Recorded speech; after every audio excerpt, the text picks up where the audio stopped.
Friends, அடுத்த மாசம் எங்க கிராமத்துல தேர் திருவிழா, எல்லாரும் போறோம்.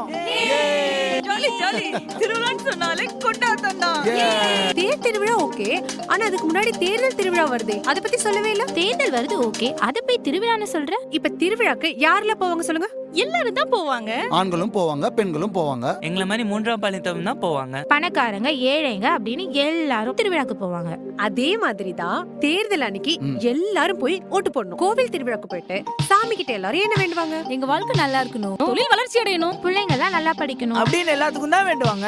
இப்ப தேர் திருவிழாக்கு எல்லாரும் சேர்ந்து எப்படி போறோமோ அதே மாதிரி தேர்தல் திருவிழாக்கு எல்லாரும் சேர்ந்து போய் ஓட்டு போட்டு ஒரு நல்ல அரசாங்கத்தை தேர்ந்தெடுத்தா நம்ம தேர் திருவிழால சாமி கிட்ட என்னெல்லாம் வேண்டுதலா வேண்டணுமோ அதை அத்தனையும் நம்ம தேர்ந்தெடுத்த அந்த அரசாங்கம் நமக்கு செய்யும். நம்ம இந்த தேர்தலை திருவிழா மாதிரி கொண்டாடணும். அங்க எல்லாருமே போய் கட்டாயம் ஓட்டு போடணும். ஓகே?